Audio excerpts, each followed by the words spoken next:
Olá pessoal, boa tarde, tudo bem? É, Meu nome é Iomar, é um prazer estar aqui com vocês para falarmos um pouco, continuarmos um pouco o conteúdo que começamos na semana passada. E durante o conteúdo da semana passada nós falamos um pouco sobre indústria cultural e aí fizemos uma abordagem por um viés filosófico. E hoje nós faremos um contraponto desse conteúdo, indústria cultural, com a escola de Frankfurt e aplicando essas possibilidades da escola de Frankfurt aqui na indústria cultural brasileira, como se deu esse processo de crescimento. Tá?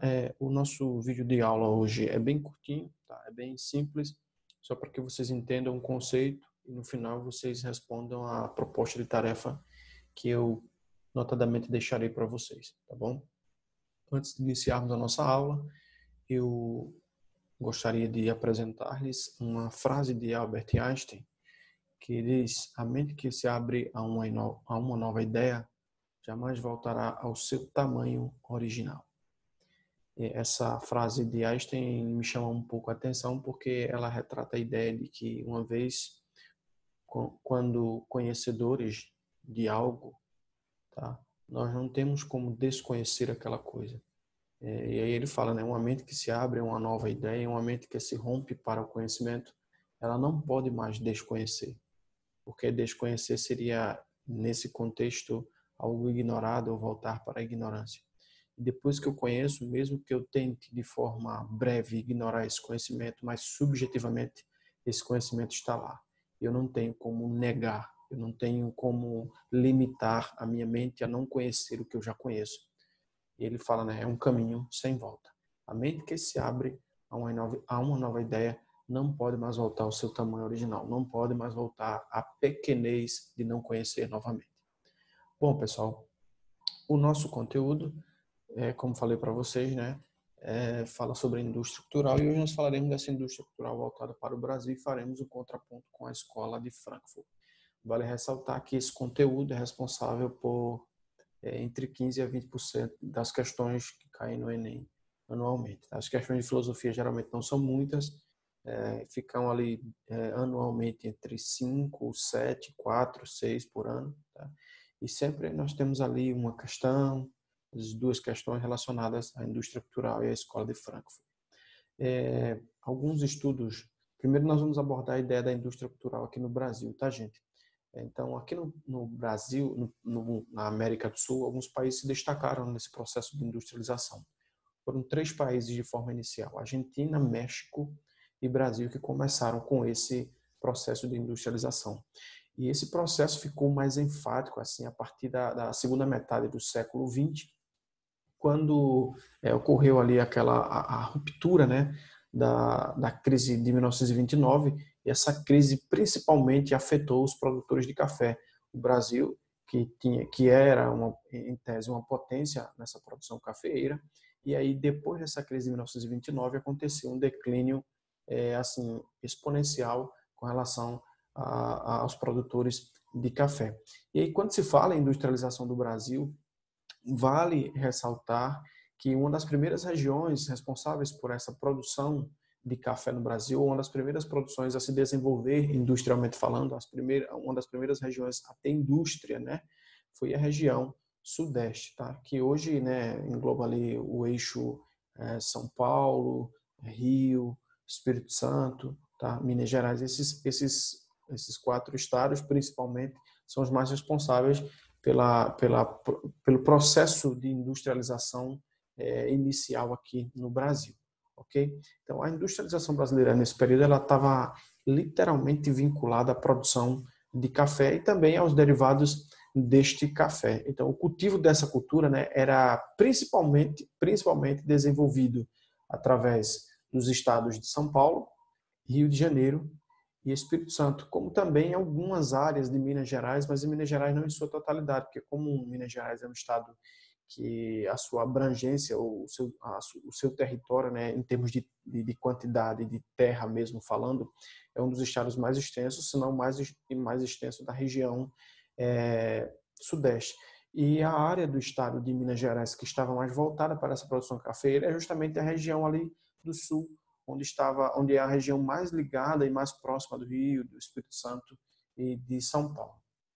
Ok, então após essa crise de 1929, né, essa crise que atingiu diretamente os produtores, os cafeicultores, né, esses produtores buscaram ali algumas alternativas, a gente chama de alternativas produtivas, e desta maneira, né, muitas dessas infraestruturas usadas por eles anteriormente na produção de café passaram, a partir desse momento, né, a ser utilizadas para a produção industrial. O maquinário que eles utilizaram para essa produção de café, agora, tendencialmente, esse meio de produção estaria sendo utilizado para os mecanismos de produção industrial. E aí, diante de todo esse processo, tá, a indústria brasileira começou a, de fato, se diversificar, né? Ela não se limitava apenas a ideias de pouca tecnologia. Eles começaram a utilizar esses setores, além da produção de café, para o setor têxtil, o setor alimentício, além de fábricas de sabão, de velas e assim sucessivamente. Então, para vocês entenderem o contexto, tá, gente? A crise de 29 afeta exponencialmente os produtores de café, e esses produtores de café, até então, e essa era uma das principais formas, se não a principal forma de economia até esse primeiro momento, teve que se desfazer, né? E a partir de 1930, esse meio de mecanismo industrial utilizado para as produções de café foi também se diversificando.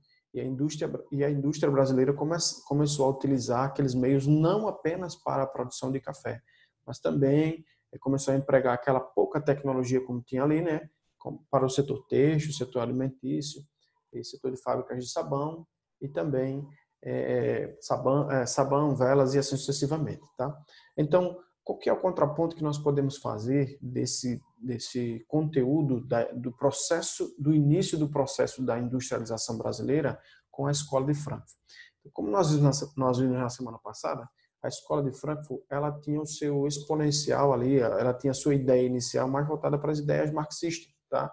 Então, provável que essa escola é formada principalmente por pensadores, filósofos e sociólogos. Não que isso traduza a ideia de que todo filósofo e todo sociólogo é também marxista, mas devemos compreender que a teoria principal da ideia de Marx, e isso notadamente traz para ele algumas críticas, ele conseguiu pensar em possíveis estados perfeitos, possíveis sistemas de estado perfeito, socialismo, o comunismo, mas que em sua prática existia uma grande dificuldade. Tá?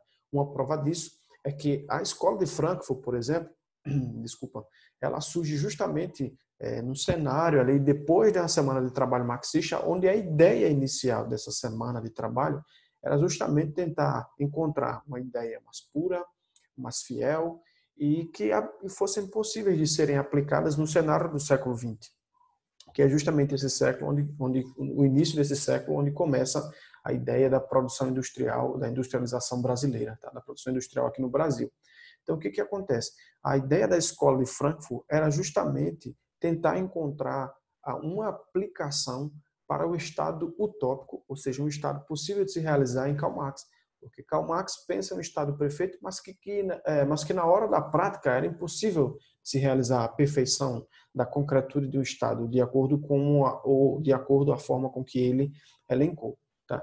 Então, o que acontece? Karl Marx pensa em um estado onde possivelmente essas divisões sociais aconteceriam de forma perfeita, mas que quando a indústria brasileira começa com esse processo de industrialização, e como falamos na semana passada sobre cultura de massa, é quase que impossível acontecer uma aplicação do estado de perfeição de Marx no nosso século, no século atual. Tá? Por quê? Porque a ideia de Marx, que promovia um estado perfeito, um estado onde que possivelmente, e aí eu abro aspas para isso, não existisse a ideia de classe proletária e classe burguesa,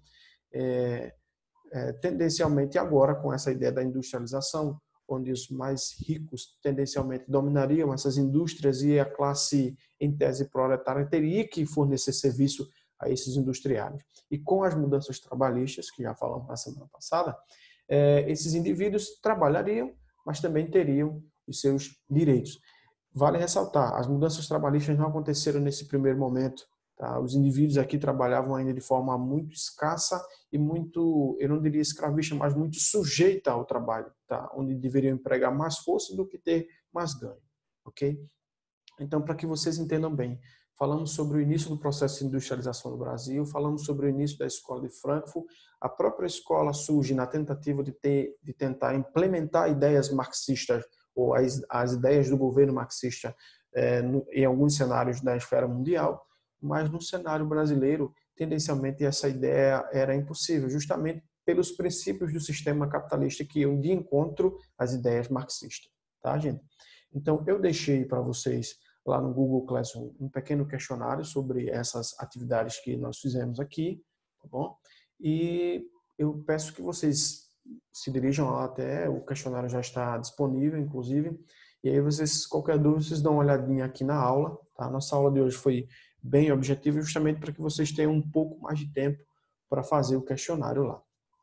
E, como de praxe, eu gostaria de ler aqui um textinho para vocês, de minha autoria. Ele diz o seguinte: entre todas as vidas, entre vários amores, escolho as lembranças vividas, as minhas diversas vidas, vidas ressurgidas, com as lembranças, as guardadas em vidas.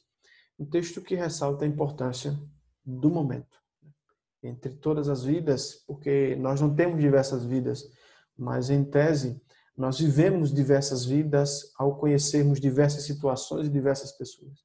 Então, entre todas essas vidas, entre esses vários amores, pai, mãe, irmão, filhos, esposas, mulheres, tá? Dentre esses vários amores, nós escolhemos as lembranças desses amores. As lembranças vividas por esses amores, por isso que eu falo, as lembranças vividas.